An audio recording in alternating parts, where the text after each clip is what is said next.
How many easy marks have you lost because of active and passive voice? Every year, thousands of grade 12 English FAL learners lose marks in question 5, not because the work is difficult, but because nobody showed them the right method. Today, that's about to change. In the next few minutes, I'll teach you the exact 3-step formula that examiners expect. Once you understand it, you'll stop guessing and start collecting marks. And here's the best part. By the end of this lesson, you'll be able to change almost any active voice sentence into passive voice with confidence. So, if you are writing the grade 12 English FAL final exam, you are in the right place. Let's get started.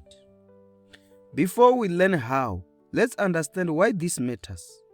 Active and passive voice is tested in paper 1 question 5, language and editing skills. And here's something I've noticed after working with many grade 12 learners. Most learners don't lose their marks because they don't know English. They lose it because they don't follow a system. The good news? Today you are going to learn that system. No guessing, no memorizing random answers. Just one simple method that works again and again. And if you stay with me until the end, I'll also show you the 4 mistakes that cost learners marks every single year. Trust me, you will want to avoid them. Let's begin with the big idea. Active voice and passive voice say exactly the same thing.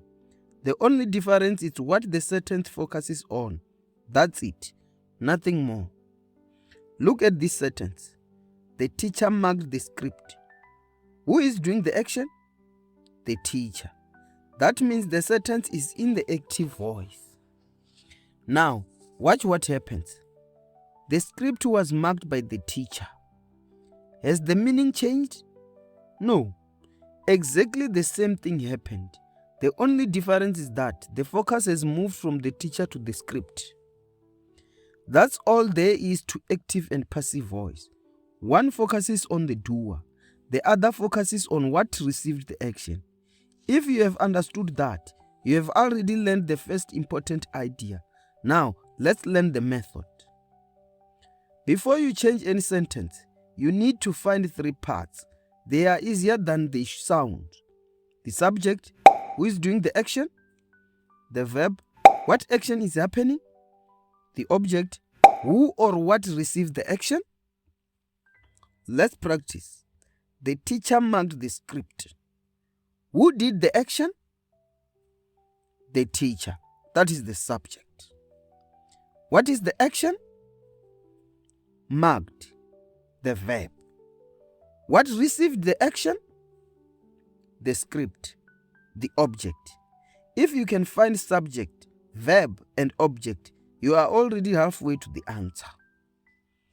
Now, for the part you have been waiting for, the method that changes almost every active sentence into passive voice. It's only 3 steps. Say them with me. Flip, fix, finish. Once more. Flip, fix, finish. Step number 1. Flip. Move the object to the front. Step number 2. Fix. Change the verb correctly. Step number 3. Finish. Decide whether to keep or remove the doer. No complicated grammar, no guessing. Just flip, fix, finish. Let's break it down one step at a time. Let's start with the easiest step. Flip. Earlier, we found the object was the script. So we moved it to the front. The script, you have already done step 1. Notice the object has become the new subject. Don't let the words scare you. All you have really done is move one part of the front. That's all flip means. Quick question.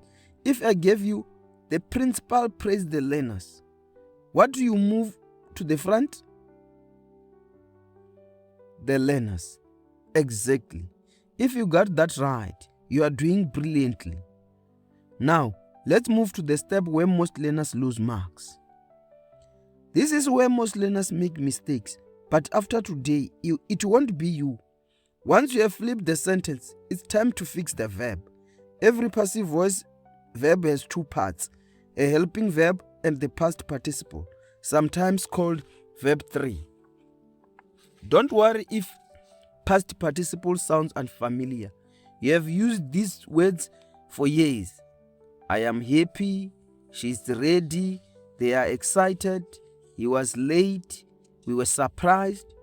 Those words, am, is, are, was, were, are helping verbs. In passive voice, one of these goes before the main verb. Then, the main verb changes into verb 3. Marked becomes was marked. Eat becomes was eaten. And build becomes was built. The main verb doesn't become random.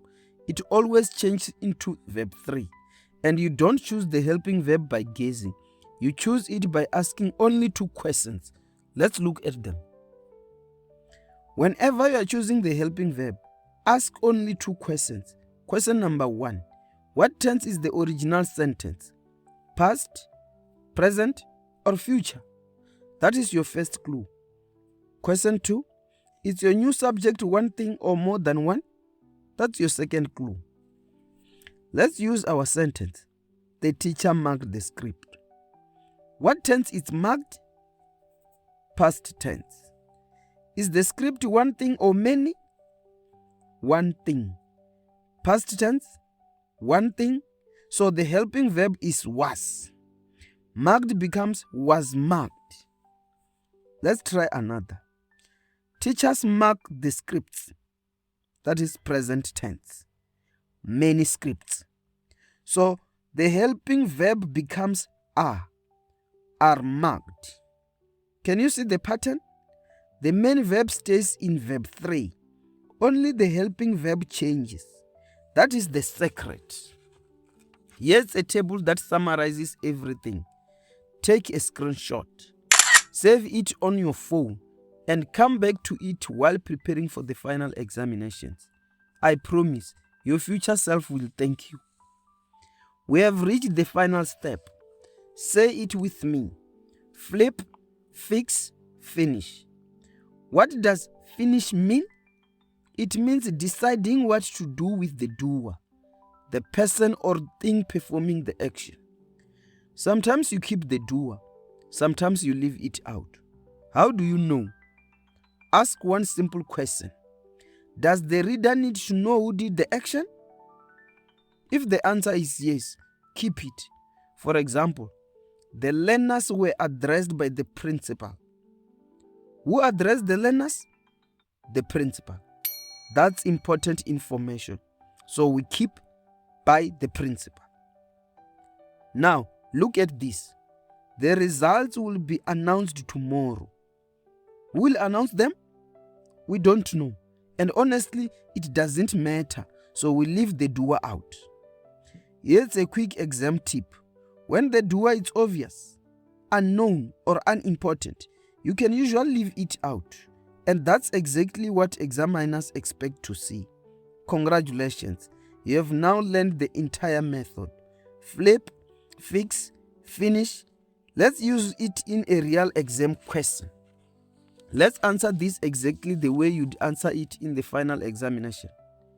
The principal addressed the learners. Don't rush. Start with step number 1. Flip. What's the object?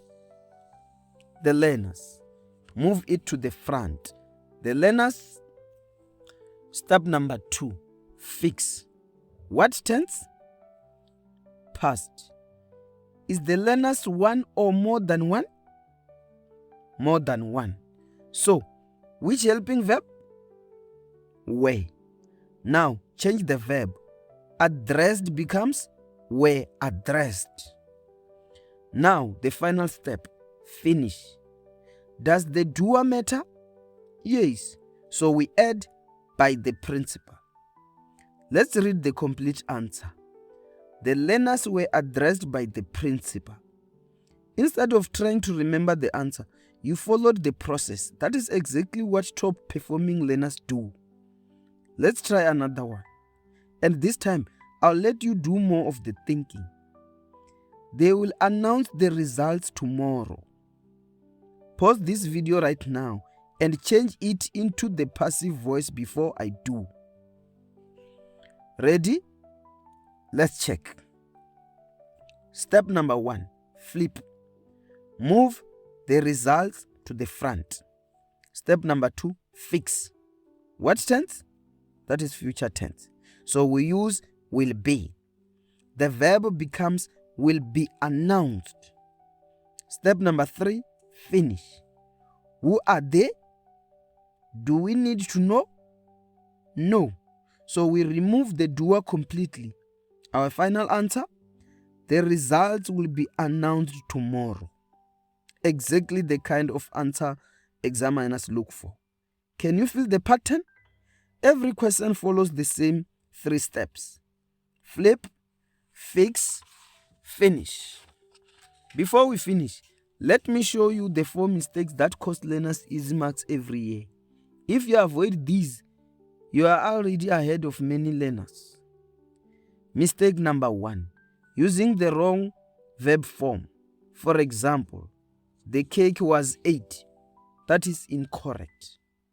The correct answer is the cake was eaten.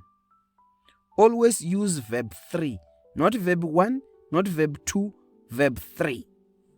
Mistake number 2, changing the tense. If the original sentence is in the past tense, your new sentence must stay in the past tense. Don't accidentally change the meaning. The tense must remain the same. Mistake number 3, choosing the wrong helping verb. The script was marked. That is one script. But the scripts were marked.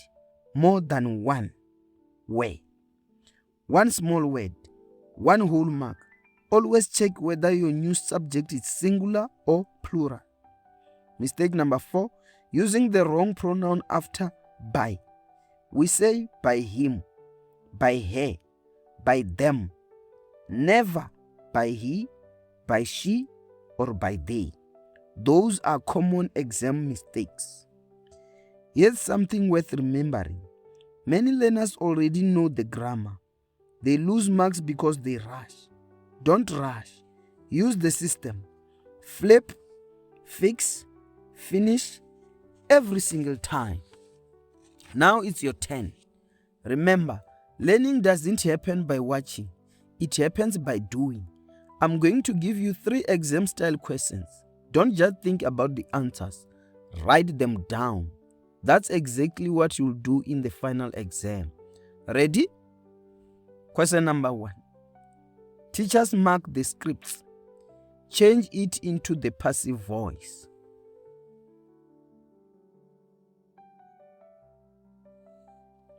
Question number 2. The municipality has fixed the road. Change it into the passive voice. Question number 3. Now, the opposite.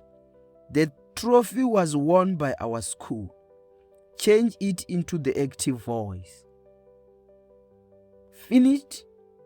That's excellent. Let's check together. Number 1. The scripts are marked by teachers. Well done if you got that. Number 2. The road has been fixed by the municipality. Notice we kept the tense exactly the same. Number 3. Our school won the trophy. Simple, accurate, exactly what the examiner wants. How did you do? 3 out of 3? 2? 1? It doesn't matter where you started. What matters is that you now understand the process, and that is how improvement happens. Before you leave, let's log today's lesson into your memory. Whenever you see an active and passive voice question in paper 1, remember these 3 words. Flip, move the object to the front. Fix, choose the correct helping verb and use verb 3. Finish, decide whether to keep or remove the doer. That's it. 3 steps, 1 system, every time. Here's something I want you to remember. English isn't about memorizing hundreds of rules. It's about recognizing patterns. Once you understand the pattern, the marks become much easier to earn. And that's exactly what we are doing on this channel. 1 lesson, one skill, one step closer to your best English FAL result. If today's lesson helped you, do 3 things. Like this video because it helps more grade 12 learners find it. Subscribe because we are working through every question 5 grammar topic that can appear in the final examination. And tell me in the comments, which grammar topic should I teach next? I read every comment and your suggestions shape future lessons. Until next time, keep learning, keep practicing, and keep believing in yourself. I am Professor Reason. This class is dismissed. But remember, knowledge gives you confidence, practice gives you marks. I'll see you in the next one.